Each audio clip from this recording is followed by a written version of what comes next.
Hi, beautiful souls. Welcome back to Magnetize Official. There is a really specific energy sitting with me this morning, kind of a bittersweet, hopeful but wary feeling, and I want to speak directly into it. I'm being pulled toward a divine feminine who has recently received, or is about to receive, some kind of olive branch. A door reopening.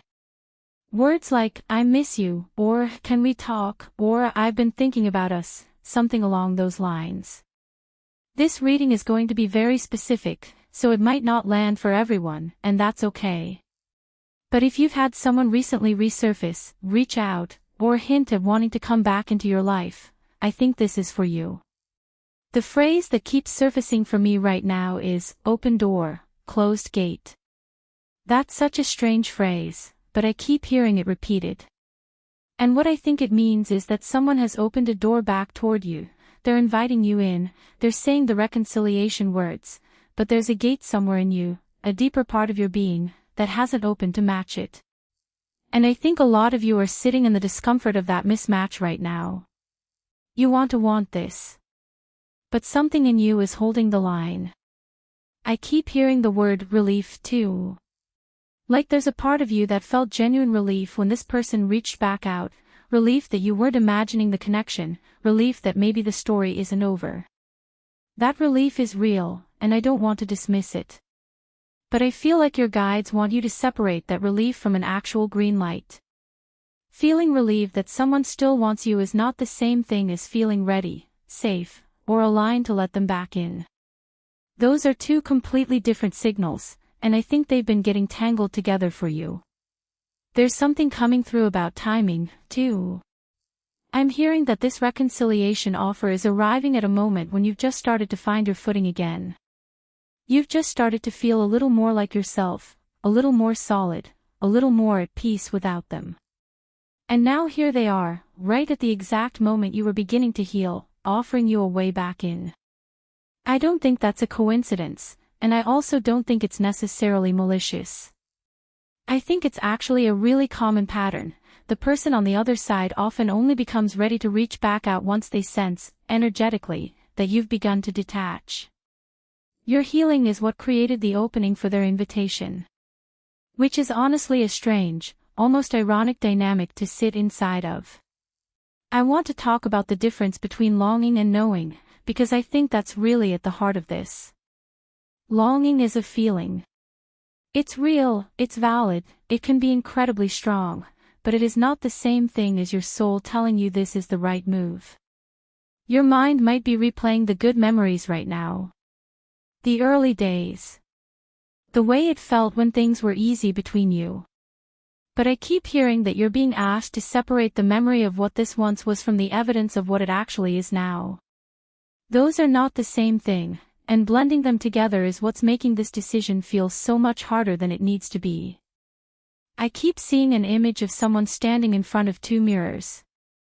One mirror shows the past, the warmth, the laughter, the version of this person you fell for. The other mirror shows the present, what's actually being offered to you right now, in this moment, with all the information you currently have.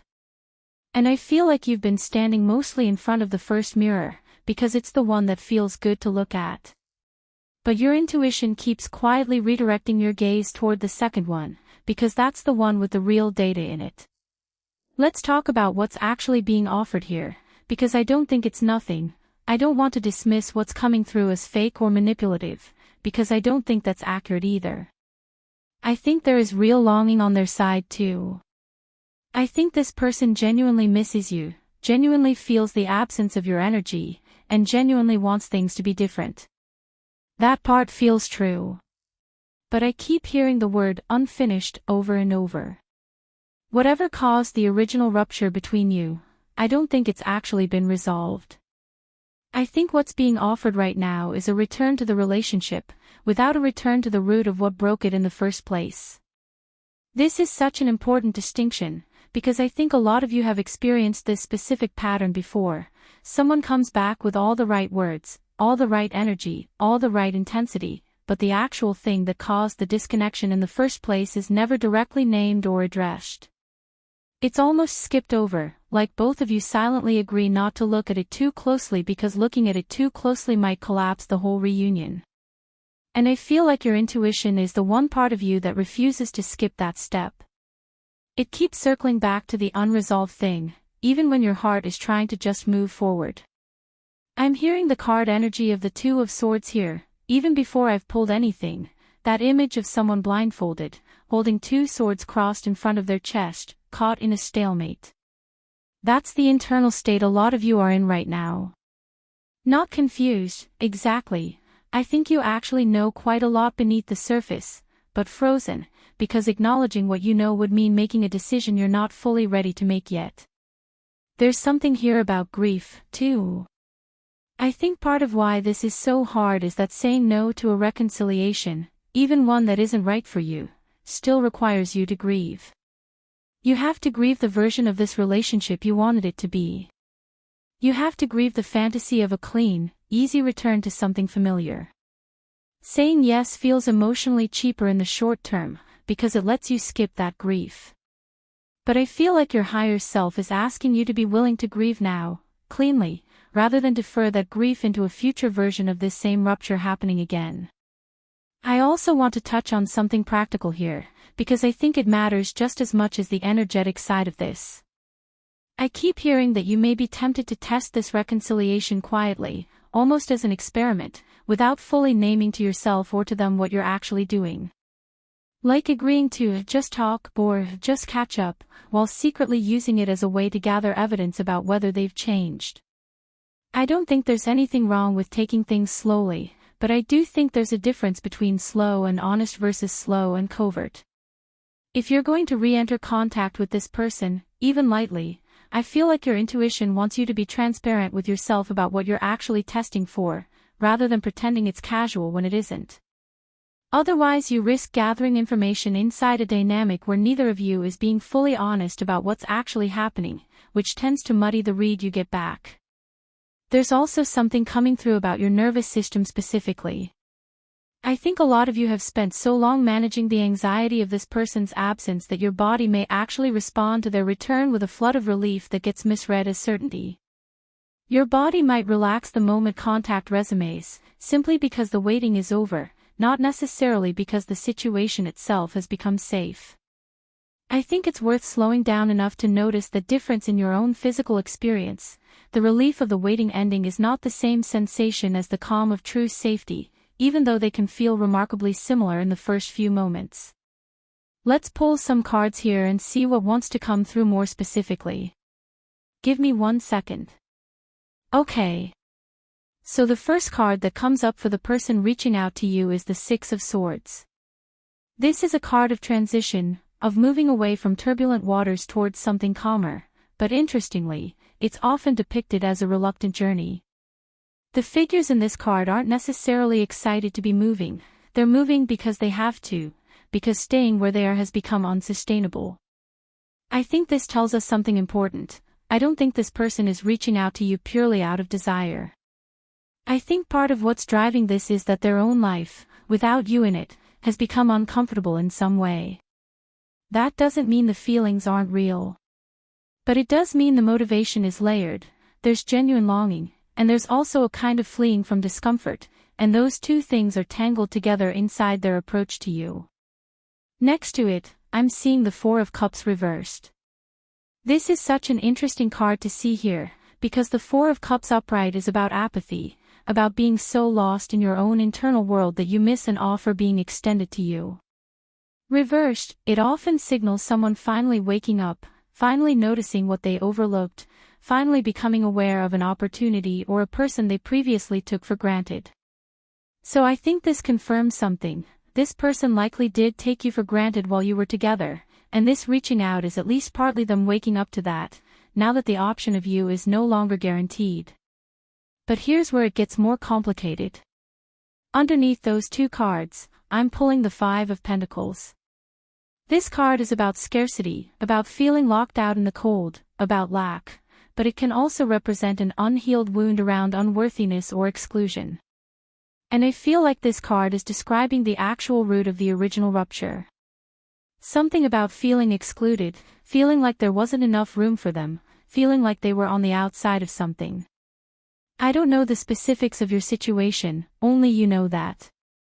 But energetically, I think whatever caused the break between you traces back to this person feeling some kind of scarcity of your time, your attention, your emotional availability, real or perceived.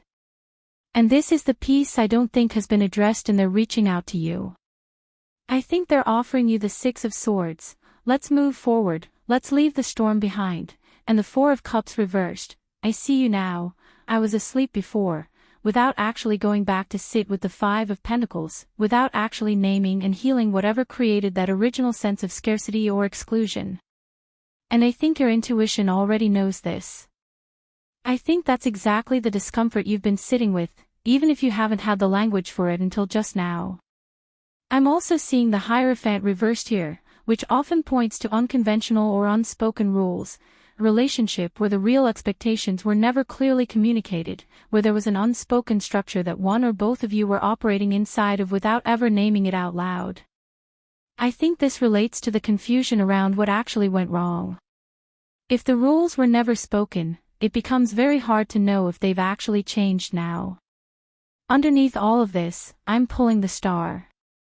This is one of the most hopeful cards in the entire deck: healing, renewal, a sense of being watched over and guided even through hardship. And I think this card is speaking directly to you, the divine feminine in this reading, rather than to the situation itself. I think this is confirmation that no matter which way you choose here, reconciliation or continued distance, you are being held. Your healing is not actually dependent on this person's choices or their timeline. The Star doesn't care what they decide to do. It's shining regardless. I keep hearing the phrase, let the invitation exist without accepting it immediately. I think that's such an important piece of guidance here. You don't have to reject this reconciliation outright, and you also don't have to say yes just because the offer is on the table. I think what your intuition is actually asking of you right now is much slower and much more deliberate than a yes or no answer. I think it's asking you to watch. To observe whether the root issue, that Five of Pentacles wound, actually gets acknowledged, without you having to be the one to drag it into the light every single time. Because I think that's been a pattern for you too, being the one who does the emotional labor of naming what's wrong, while the other person simply waits to be forgiven. One more card came through as I was about to move on, the Knight of Pentacles, sitting quietly beneath the Star. This is such a slow, steady, almost unglamorous card compared to everything else in this spread. It's about consistency over time, about someone proving themselves through repeated, unremarkable action rather than through one grand romantic gesture. And I feel like this card is showing you what real change from this person would actually look like, if it's ever going to happen. Not a single beautiful conversation where they say all the right things. Not a dramatic apology. But months of small, boring, consistent follow-through that you get to observe from a place of safety, without having to already be back inside the relationship to witness it.